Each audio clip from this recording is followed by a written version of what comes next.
فأنا ناصح لإخواني بالصدع بالحق تبيض وجوههم. السكوت في مسألة الحزبية يضرها، فاصدع بما تؤمر وأعرض عن المشركين. سلامي على دماج ورجالها والشيخ يحيى ودار العلم يا سعد بانيها. وأشهد أن لا إله إلا الله وحده لا شريك له وأشهد أن محمدا عبده ورسوله. اللهم صل على محمد عبدك ورسولك وعلى آله وأصحابه أجمعين. أما بعد.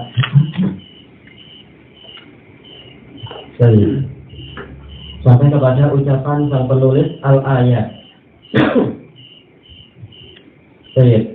Wa qawluhu al-ayat, tentang apa arti ayat? Qala Raghib rahimahullah, al-ayat hiya al-alamatu zahirah. Ayat itu adalah tanda yang jelas, tanda yang nampak. Wa haqiqatuhu, apa hakikatnya? Likulli syai'in wa haqiqatuhu likulli syai'in zahir. Hakikatnya adalah untuk segala sesuatu yang jelas, itu namanya alamat. Jadi yang diinginkan oleh sang penulis di sini adalah keajaiban yang akan beliau ceritakan itu, 6 perkara tersebut, itu menunjukkan akan kebesaran Allah Subhanahu wa Ta'ala, tanda akan keperkasaan dan kemampuan Allah yang sempurna. Baik, selesai dari mufradatul Quran. Qauluhu ad-dalah, ad-dalah yang menunjukkan. Apa itu dalil? Maka istilahnya dalil. Qala Abu Ishaq Asy-Syirazi rahimahullah, wa amma dalil fahuwa al-mursyidu ilal matlub, yaitu suatu perkara yang menunjukkan kepada sesuatu yang dituntut. Wala farqa fi dzalika, dan tidak ada perbedaan tentang masalah ini, baina ma yaqa'u bihi minal ahkam, baik perkara itu terkait dengan hukum-hukum, wa baina ma la yaqa'u bih, ataupun yang tidak terkait dengan hukum. Mungkin terkait dengan apa? Terkait dengan masalah fikih, atau terkait dengan yang terkait dengan fikih, ataupun yang terkait dengan masalah akidah, atau terkait dengan bahasa. Suatu yang menunjukkan kepada apa yang diinginkan, itu namanya dalil. Ini dari sisi pembahasan usul fikih, selesai dari al-luma'. Wa qawluhu qudrah, kemampuan, kekuasaan. Fihi itsbatu sifatil qudrah lillahi ta'ala umuman. Di dalamnya ada penetapan sifat kemampuan untuk Allah Ta'ala secara umum. Secara umum Allah Ta'ala memiliki kemampuan yang sempurna di dalam segala perkara. Kama qala subhanahu, sebagaimana Allah yang Maha Suci berfirman, walillahi mulkus samawati wal ard wallahu ala kulli syai'in qadir. Dan hanya milik Allah lah kerajaan langit dan bumi, dan Allah itu maha mampu terhadap segala sesuatu. Syahidnya di sini apa? Qadir. Wa siyaqul mu'allifi rahimahullah, dan alur perkataan sang penulis rahimahullah, yadullu ala annahu yuridu isbata qudratillahi subhanahu. Ini menunjukkan bahwasanya beliau menginginkan ditetapkannya kemampuan Allah yang Maha Suci ala hidayati man yasha, kemampuan Allah untuk memberikan petunjuk kepada siapa yang Dia kehendaki, wa man'iha amma yasha min ibadih, dan kemampuan Dia untuk menghalangi petunjuk tersebut dari hamba yang Dia kehendaki. Ini makna secara khusus. Masalah apa? Kemampuan Allah untuk mendatangkan petunjuk atau menghalangi petunjuk. Khilafan lil Mu'tazilah, berbeda dengan akidah Mu'tazilah yang meyakini Allah tidak mampu memberikan petunjuk kepada para makhluk, pada para manusia dan jin. Qala jalla dzikruhu, Allah yang Maha Agung penyebutannya berfirman, qul innallaha yudhillu man yasha'u wa yahdi ilaihi man anab. Katakanlah, sesungguhnya Allah itu menyesatkan orang yang Dia kehendaki dan memberikan petunjuk kepadanya orang yang kembali.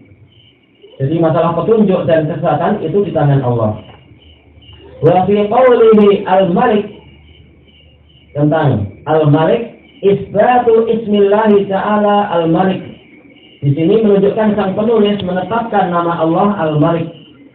Beda dengan apa? Orang-orang Jahmiyah yang menentang bahwasanya Allah memiliki nama al-Malik. Kaqaulihi ta'ala malikin nas. Seperti firman Allah Ta'ala malikin nas. Wa nusbitu aidan ismahu al-malik. Kita juga menetapkan nama Allah yang kedua yaitu al-malik, ada alifnya. Yang artinya apa? Yaitu yang memiliki. Kalau al-malik yang merajai atau sebagai raja. Kama fi qaulihi ta'ala maliki yaumiddin. Sebagaimana firman Allah Ta'ala yang menguasai hari pembalasan. Wasmahu, dan kita juga menetapkan nama Allah Al-Malik, wazan fa'il, ada yaknya. Ini nama yang ketiga. Malik yaitu yang benar-benar maha menguasai segalanya. Kama fi qaulihi subhanahu, sebagaimana di dalam firman Allah yang maha suci, fi maq'adi sidqin 'inda malikin muqtadir. Yaitu orang-orang yang bertakwa, orang yang bertakwa itu yang berbakti, mereka nanti akan mendapatkan tempat duduk yang menyenangkan. Maka abis sidq, yaitu tempat duduk yang menggembirakan dan memuaskan. Sidq di sini jangan diartikan jujur, tetapi yang memuaskan dan menggembirakan. Di sisi Malik, yaitu zat yang maha menguasai, Muqtadir yang maha mampu. Wa amma qawluh, adapun ucapan sang penulis al-ghallab wazan fa'al. Fa inna Allah ta'ala lahu ism al-ghalib. Sesungguhnya Allah Ta'ala memiliki nama al-ghalib, yaitu yang maha mendominasi atau yang maha mengalahkan. Kama fi qawlihi ta'ala, sebagaimana dalam firman Allah Ta'ala, wallahu ghalibun ala amrih. Dan Allah itu menguasai, Allah Ta'ala itu mengalahkan, Allah Ta'ala itu mendominasi seluruh urusan dirinya. Maksudnya apa? Kalau dia ingin sesuatu, pasti akan didapatkan. Dan ayat ini, dan juga keumuman surat Yusuf itu memiliki apa? Makna-makna dan fawaid yang banyak, lebih dari 1000, dan itu sudah dikumpulkan dalam satu kitab yang tebal. Walahu sifatul ghalabah, dan Allah juga memiliki sifat al-ghalabah, yaitu menang atau mengalahkan atau menundukkan. Jadi ada nama al-ghalib dan ada sifat al-ghalabah. Kataballahu la aghlibanna ana wa rusuli. Allah telah menetapkan, yaitu apa? Pasti aku dan para rasulku yang akan menang. Innallaha qawiyyun aziz. Sesungguhnya Allah itu maha kuat lagi maha perkasa. Wa hadhihi sifat, dan sifat ini, sifat al-ghalabah, tarji'u ila al-quwwatil mutlaqah. Itu kembali kepada kekuatan yang mutlak, wal izzatil kamilah, dan keperkasaan yang sempurna, wal qahratit tammah, dan dominasi yang lengkap. Qahrah yaitu apa? Menundukkan segalanya. Fama syaa kan, maka apapun yang Allah inginkan pasti terjadi. Wa illam yasha'hu ibaduh, walaupun para hamba tidak menginginkan itu. Falihada, karena itulah fassara Imam Ibnu Katsir rahimahullah. Al-Imam Ibnu Katsir rahimahullah menafsirkan Ismallahil Ghalib, nama Allah Al-Ghalib, ay idza arada syai'an fala yuraddu. Kalau Allah menginginkan sesuatu, maka itu tidak akan tertolak. Wala yumana, dan tidak akan sama. Yumana yaitu tertolak atau terhalangi. Wala yukhalaf, dan tidak akan terselisihi. Ini sesuatu pasti terjadi. Bal huwal ghalibu lima siwa. Bahkan Allah itu mengalahkan siapapun yang selain dirinya. Inilah makna al-ghalib. Selesai dari tafsir Al-Qur'anil Azim. Baik, kita membahas masalah apa? Al-ghalib. Tetapi ghalabah Allah, dominasinya itu sempurna. Fala Allah hadza huwa sababu ta'biril mu'allif rahimahullah al-ghalab.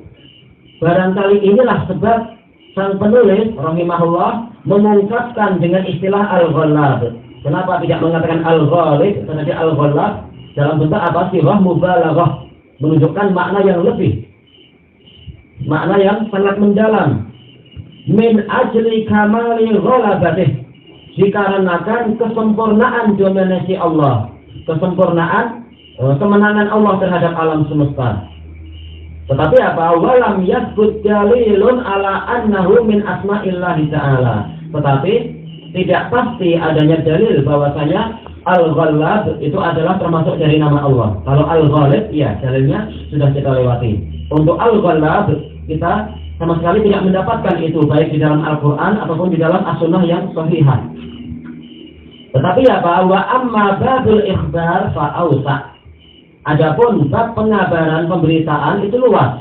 Tidak apa-apa kita memberitakan bahwasanya Allah adalah Al-Ghallab yang benar-benar maha mengalahkan segalanya. Itu boleh. Qala Imam Ibnu Qayyim rahimahullah menyebutkan beberapa perkara sampai kepada ucapan beliau, annama yadkhulu fi babil ikhbari anhu ta'ala, bahwasanya perkara yang masuk di dalam bab pengabaran dari Allah Ta'ala ausa, itu lebih luas mimma yadkhulu fi babi asma'ihi wa sifatih, daripada perkara yang masuk di dalam bab nama-nama Allah dan sifat-sifat Allah. Asyai', seperti asyai', yaitu sesuatu. Boleh kita mengatakan Allah itu adalah sesuatu, tetapi tanpa kita meyakini itu sebagai nama Allah, karena tidak ada dalil yang menyatakan syai' sebagai nama untuk Allah Ta'ala. Tapi jelas, boleh kita mengabarkan Allah itu adalah sesuatu, sebagaimana firman Allah Ta'ala, qul ayyu syai'in akbaru syahadatan qulillah. Katakanlah, sesuatu apa yang paling besar persaksiannya? Katakan Allah. Menunjukkan boleh kita mengatakan Allah itu adalah sesuatu, tapi bukan sebagai nama, tidak sebagai khobar. Wal mawjud, boleh kita mengatakan Allah itu adalah al-mawjud sebagai apa? Pengabaran, bukan sebagai nama, karena pengabaran itu lebih luas, sesuatu yang ada. Al-qa'im binafsih, demikian pula al-qa'im binafsih yang berdiri sendiri. Boleh kita mengabarkan Allah Ta'ala adalah al-qa'im binafsih, bukan sebagai nama. Adapun untuk nama adalah apa? Al-Qayyum dan Al-Qayyam. Sebagaimana di qiraah yang lain, Al-Qayyam. Kalau di dalam qiraah kita yang ma'ruf, qiraah hafaz adalah apa? Al-Qayyum. Nah, boleh kita menamakan Allah dengan apa? Al-Qayyum, karena ada dalilnya. Adapun untuk Al-Qa'im binafsihi, ini sekedar kabar saja, berita. Fa'innahu yukhbaru bihi anhu, karena sesungguhnya boleh kita mengabarkan tentang Allah dengan istilah-istilah ini tadi.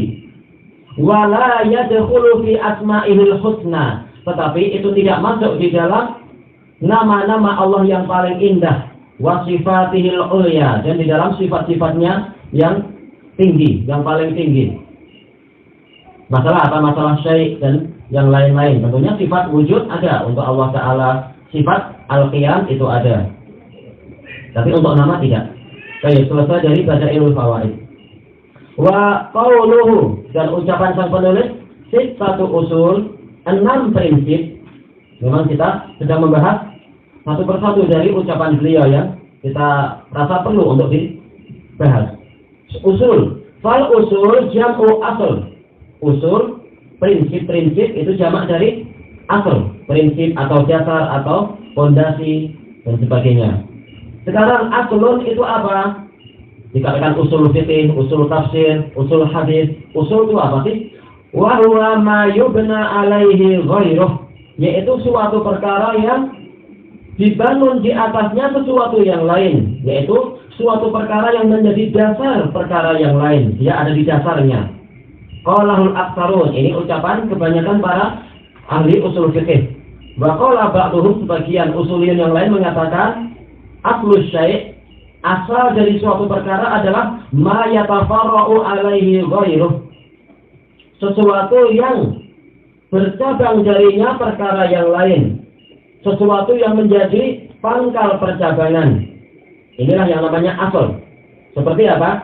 Aslu al-jidar, maksudnya adalah apa? Pondasi dari dinding. Atau aslus syajarah, yaitu apa itu? Akar-akar dari pohon, akar dari pokok. Itu namanya asal. Atau seperti ucapan orang Arab, al-abu aslul walad, ayah itu adalah sumber dari anak. Itu namanya aslun. Baik, selesai dari Syarhul Kawkabil Munir. Baik, wala syakka anna umuratin laisat ala martabatin wahidah. Berarti kalau sang penulis mengatakan ada 6 prinsip, menunjukkan apa? Bahwasanya agama itu memang sebagiannya berupa prinsip, sebagiannya bukan berupa prinsip. Walaupun semuanya penting tentunya. Maka kita katakan di sini tidak ada keraguan bahwasanya urusan-urusan agama ini bukanlah di dalam satu tingkat. Bal minha ruknun wa minha ma lam yakun kadzalik. Bahkan apa di antaranya ada yang menjadi rukun Islam, ada 5, dan sebagiannya tidak menjadi rukun. Wa minha a'la syu'ab wa minha adnaha. Di antara urusan agama itu ada yang menjadi cabang yang paling tinggi, yaitu la ilaha illallah. Dan di antaranya juga ada yang menjadi cabang yang paling apa? Paling rendah, yaitu apa? Apa itu? Berupa apa itu? 5 imatatul adza anil thariq, menghilangkan gangguan dari jalan. Menunjukkan apa? Bahwasanya urusan agama itu bertingkat-tingkat. Jelas tidak sama antara apa? La ilaha illallah dengan apa? Sekedar menghilangkan kotoran di jalan. Jelas itu tidak satu tingkat. Wa minha asluddin wa aslus sunnah, dan di antaranya ada berupa prinsip agama dan prinsip sunnah ala ta'biril muallif wa katsirin minal a'immah, sesuai dengan pengungkapan yang disebutkan oleh sang penulis dan juga kebanyakan para imam. Wa minha ma lam yakun kadzalik, dan di antaranya ada yang tidak menjadi apa? Prinsip-prinsip agama dan prinsip sunnah. Ini wajar. Agama memang apa? Tidak dalam satu tingkatan yang sama. Tetapi apa? Wa kullu dzalika yaduru baina ahamma wa muhim. Tetapi semuanya itu beredar di seputar apa? Sesuatu yang aham, lebih penting, dan muhim, sesuatu yang penting. Tidak ada sesuatu yang remeh di dalam agama ini. Semuanya penting. Tetapi kepentingan sendiri bertingkat-tingkat. Fakaifa, sekarang kalau kita sudah tahu bahwasanya agama itu bertingkat-tingkat, ada yang berupa usul, ada yang berupa furu'. Fakaifa na'rifu anna hadzal amra minal usul? Sekarang bagaimana cara kita mengetahui bahwasanya suatu perkara itu termasuk prinsip ataukah bukan prinsip? Qala Imam Syafi'i rahimahullah, ini dari kalangan apa? Malikiyah.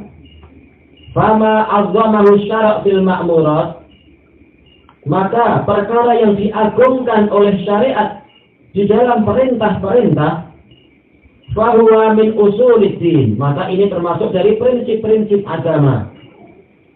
Wa ma ja'alahu duna dzalik, dan yang dijadikan tidak seperti itu, lebih sederhana dari itu, famin furu'ihi wa takmilatih, maka dia itu termasuk dari cabang-cabangnya dan penyempurnanya. Selesai dari kitab Al-Muwafaqat fi Ushulul Fiqh. Baik, sekarang bagaimana kita tahu suatu perkara itu benar-benar diagungkan oleh Allah dan Rasul-Nya atau tidak mencapai derajat itu? Dilihat dari apa? Banyaknya dalil-dalil yang berbicara tentang masalah ini. Baik, wa jami'u usuli hadzal din, dan seluruh prinsip-prinsip dari agama ini adillatuha zahiratun jaliyah. Dalil-dalilnya itu jelas dan terang. Tadullu ala ahamiyati tilkal umur, menunjukkan akan pentingnya perkara tadi. Sampai apa? Diulang-ulang berkali-kali oleh Allah Ta'ala dengan sekian banyak metode agar benar-benar jelas perkara itu. Qala Imam Abdul Muzaffar As-Sam'ani rahimahullah, kullu ma kana min usuliddin, setiap perkara yang termasuk di dalam prinsip agama, fal adillatu 'alaiha zahiratun bahirah, maka dalil-dalil tentangnya itu sangat jelas dan sangat terang, bahirah, benar-benar terang sekali. Wal mukhalifu fihi mu'anidun mukafir, dan orang yang menyelisihi di dalam perkara tadi dikatakan sebagai mu'anid, penentang. Sudah sangat jelas ditentang, ini namanya mu'anid. Mukabir jangan diartikan sombong, tetapi adalah apa? Mu'anid apa? Mukabir artinya adalah jahidul ma zahara, yaitu suatu perkara, yaitu orang yang menentang perkara yang sudah sangat jelas, itu namanya mukabir. Misalkan apa? Mengatakan api itu dingin, nah ini namanya mukabir. Sudah jelas api itu panas, tidak perlu berdalil. Api itu paham kita, dia itu panas. Nah, yang mengatakan secara umum api itu dingin berarti apa? Ini istilahnya mukabir, menentang sesuatu yang sudah teramat jelas. Wal qawlu bi tadlilihi wajib, dan pendapat untuk menyesatkan orang tadi, yaitu hukum bahwasanya orang tadi sesat, ini adalah wajib. Kenapa? Karena ini adalah perkara yang luar biasa jelas dan sangat diagungkan dalam agama. Bagaimana dia sengaja menyelisihi, maka wajib dihukumi sebagai orang yang sesat. Wal bara'atu minhu syar'un, dan berlepas diri dari orang yang semacam itu adalah bagian dari syariat. Baik. Makanya perlu bagi kita untuk mengetahui mana yang termasuk prinsip dan mana yang perkara yang termasuk dari cabang-cabang. Perkara yang prinsip yang tidak boleh apa? Ada pemaafan di situ, dan perkara yang cabang yang kita itu harus berlapang dada di dalamnya, agar kita tidak salah di dalam menempatkan suatu hukum. Selesai dari qawaidul adillah di usulul fiqh. Baik, kita tambah satu lagi. Wa qala Syekhul Islam Ibnu Taimiyah rahimahullah, "Iskaunuha min usuliddin", karena kondisi perkara tadi termasuk dari prinsip agama itu, yujibu an takuna min ahammi umuriddin, mengharuskan untuk dirinya itu termasuk perkara agama yang paling penting. Wa annaha mimma yahtaju ilaihi din, dan bahwasanya dia itu adalah termasuk perkara yang sangat diperlukan oleh agama ini. Dari sini kita tahu bahwasanya itulah yang namanya prinsip. Makanya kita tahu bahwasanya akar itu jauh lebih penting bagi sebatang pokok daripada apa? Daripada cabang-cabangnya. Walaupun semuanya juga penting. Ini misalkan. Demikian pula apa? Asas, fondasi dari rumah. Jelas dia lebih penting dari sebagian dinding-dindingnya atau sebagian atapnya. Walaupun semuanya juga penting. Baik. Selesai. Wallahu ta'ala a'lam.